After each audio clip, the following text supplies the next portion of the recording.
রাজ্যে বাল্যবিবাহ রোধ করতে সরকারি এবং বেসরকারিভাবে বিভিন্ন প্রয়াস চালিয়ে যাচ্ছে, কিন্তু তারপরেও রাজ্যে সম্পূর্ণভাবে নির্মূল করা যাচ্ছে না বাল্যবিবাহ। কিন্তু তারপরেও বিভিন্নভাবে প্রয়াস জারি রাখা হয়েছে বাল্যবিবাহ রোধে। ঠিক একইভাবে বাল্যবিবাহ রোধে কমলাসাগর বিধানসভার অন্তর্গত PM শ্রী শেখেরকোট দ্বাদশ শ্রেণী বিদ্যালয়ে বাল্যবিবাহের উপর সচেতনতামূলক সভার আয়োজন করা হয়।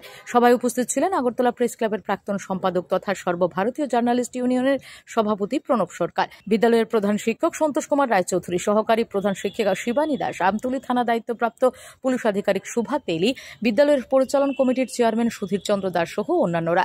এদিন উপস্থিত ছিলেন বিদ্যালয়ের ছাত্রছাত্রী থেকে শুরু করে অভিভাবকরা। এদিনের এই সচেতনতামূলক শিবিরে প্রদীপ প্রজ্বলনের মাধ্যমে শুভ উদ্বোধন করেন অনুষ্ঠানের উপস্থিত অতিথিরা। তারপর বিদ্যালয়ের ছাত্রছাত্রীদের মধ্যে উদ্বোধনী সঙ্গীত পরিবেশন করা হয়। এছাড়াও বিদ্যালয়ের ছাত্রছাত্রীদের মধ্যে বাল্যবিবাহের উপর একটি নাটক পরিবেশন করা হয়।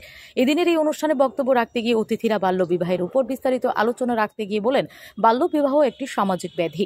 বক্তব্য রাখতে গিয়ে আগরতলা প্রেস ক্লাবের প্রাক্তন সম্পাদক প্রণব সরকার বাল্যবিবাহের উপর আইনি প্রক্রিয়াগুলি বিস্তারিতভাবে আলোচনা করেন।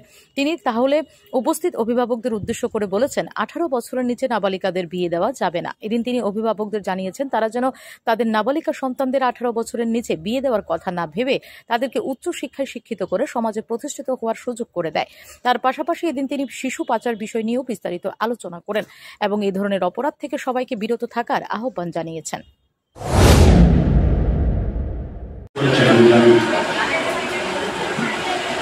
স্কুল স্তরে যদি এই ধরনের অ্যাওয়ারনেস সচেতনতা যদি স্কুল স্তরে শুরু থেকে যদি করা যায়, তাহলে আমার কাছে মনে হয় যে এই সমস্যাটা অনেকটাই, সমাধান তো একেবারে সম্ভব নয়, অনেকটাই কমিয়ে আনা যাবে। এখানে যারা ছাত্রীরা রয়েছেন তাদের কাছে আমি একটা জিনিস বলতে চাই যে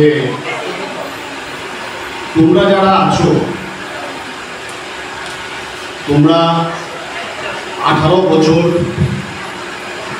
পূর্ণ না হলে, 18 বছর যদি তোমাদের কমপ্লিট না হয়, কোনো অবস্থাতেই তোমরা বিয়ে করতে পারবে না। Bureau report, S Bharat live 24 hours.